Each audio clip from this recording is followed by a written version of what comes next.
നമസ്കാരം.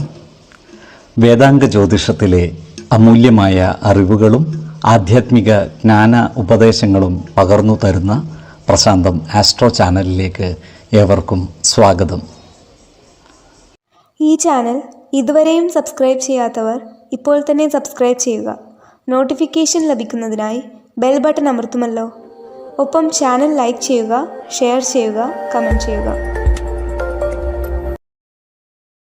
കൊല്ലവർഷം 1200 ധനു സംക്രമം മകയിരം നക്ഷത്രത്തിലാണ്.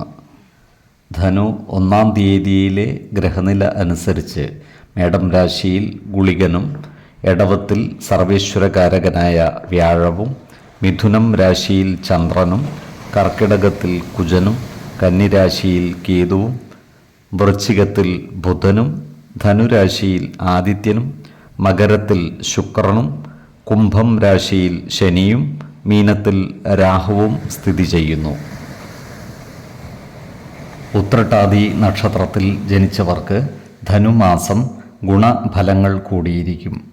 ഏർപ്പെടുന്ന കാര്യങ്ങളിലെല്ലാം വിജയം വരിക്കുവാൻ ഇവർക്ക് സാധിക്കുന്നതുമാണ്.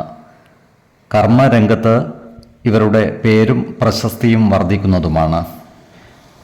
ഈ നക്ഷത്രക്കാർ പുതിയ പ്രവർത്തന മേഖലകൾ കണ്ടെത്തുകയും പ്രവർത്തനം വിപുലീകരിക്കുവാൻ പരിശ്രമിക്കുകയും ചെയ്യുന്നതാണ്. പ്രവർത്തന മികവിലൂടെ സമൂഹ മനസ്സിൻ്റെ അംഗീകാരം നേടിയെടുക്കുവാൻ ഇവർക്ക് സാധിക്കുന്നതുമാണ്. ഇവർക്ക് സമൂഹത്തിൽ ഉയർന്ന സ്ഥാനം ലഭിക്കുവാനുള്ള സാധ്യതകളും കാണുന്നുണ്ട്. ഇവർക്ക് കുടുംബ സുഖവും മനസ്സുഖവും വർദ്ധിക്കുന്നതാണ്. സ്ത്രീജനങ്ങളിൽ നിന്നും വേണ്ടത്ര സഹായ സഹകരണങ്ങൾ ലഭിക്കുന്നതുമാണ്. പല കാര്യങ്ങൾക്കുമായി ഇവർക്ക് ദൂരയാത്രകൾ ആവശ്യമായി വരുന്നതാണ്. എന്നാൽ ഇത്തരം യാത്രകളെല്ലാം ഫലപ്രാപ്തിയിൽ എത്തുന്നതുമാണ്. വീടു നിർമ്മാണത്തിൽ ഏർപ്പെട്ടിരിക്കുന്ന ഈ നക്ഷത്രക്കാർക്ക് കാര്യങ്ങൾ അനുകൂലമാണ്. നിർമ്മാണ പ്രവർത്തനങ്ങൾ ഊർജിതമാക്കുവാൻ ഇവർക്ക് സാധിക്കുന്നതുമാണ്. ഈ നക്ഷത്രക്കാരായ വിദ്യാർത്ഥികൾക്കും മറ്റു പഠിതാക്കൾക്കും കാര്യങ്ങൾ അനുകൂലമാണ്. ഇവർക്ക് പഠന പുരോഗതിയും പരീക്ഷാ വിജയവും ഉണ്ടാകുന്നതാണ്. ഉപരിപഠനത്തിൽ പരിശോഭിക്കുവാൻ ഇവർക്ക് സാധിക്കുന്നതുമാണ്. പങ്കാളിത്ത ബിസിനസ്സുകളിൽ ഏർപ്പെട്ടിരിക്കുന്ന ഈ നക്ഷത്രക്കാർക്ക് കാര്യങ്ങൾ അത്ര അനുകൂലമല്ല. പങ്കാളിത്ത ബിസിനസ്സുകൾ നഷ്ടത്തിൽ കലാശിക്കുവാനുള്ള സാധ്യതകളും കാണുന്നുണ്ട്. അതിനാൽ ബിസിനസ് പങ്കാളികളുമായി എല്ലാ കാര്യങ്ങളും തുറന്ന് സംസാരിക്കുകയും അഭിപ്രായ ഭിന്നതകളില്ലാതെ മുന്നോട്ട് നീങ്ങുവാൻ പരിശ്രമിക്കുകയും വേണം.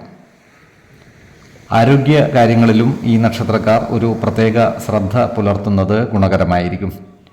പ്രത്യേകിച്ച് ജീവിത ശൈലീ രോഗങ്ങൾക്ക് സ്ഥിരമായി മരുന്ന് കഴിക്കുന്നവർ കൃത്യമായ വൈദ്യ പരിശോധനകൾ നടത്തുകയും ഡോക്ടർമാരുടെ നിർദ്ദേശമനുസരിച്ചുള്ള മരുന്നുകൾ മുടങ്ങാതെ കഴിക്കേണ്ടതുമാണ്.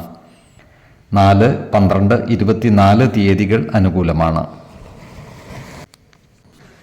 ഈ നക്ഷത്രക്കാർ ജനിച്ച സമയത്തെ അടിസ്ഥാനമാക്കിയുള്ള ജാതകത്തിലെ ലഗ്ന രാശിയുടെയും ലഗ്ന അധിപന്റെയും സ്ഥിതിയും ശുഭ പാപ ഭാവങ്ങളുടെ സ്ഥിതിയും ഓരോ രാശിയിലെയും ഗ്രഹങ്ങളുടെ സ്ഥിതിയും അനുസരിച്ച് ഇവരുടെ പൊതുഫലത്തിൽ ഏറ്റക്കുറച്ചിലുകൾ ഉണ്ടാകുവാനിടയുണ്ട്. കുടുംബ ദേവതകളെയും ഇഷ്ട ദേവതകളെയും ഉപാസിക്കുന്നത് ഇവർക്ക് ആയുരാരോഗ്യ സൗഖ്യമേകും. ഇഷ്ടദേവതാ മന്ത്രം 108 തവണ ദിനംതോറും ലിഖിത ജപം ചെയ്തു വരുന്നത് ഇവർക്ക് സർവ്വ ഐശ്വര്യങ്ങളുമേകും. നല്ല വ്യക്തി സാധനകളോടെയും ഉപാസനകളോടെയും മുന്നേറിയാൽ സർവേശ്വരാനുഗ്രഹത്താൽ ഇവരുടെ സർവ്വകാര്യങ്ങളും മംഗളകരമാകും. നന്ദി, നമസ്കാരം. ജ്യോതിഷരത്നം പ്രശാന്ത് കണ്ണോം.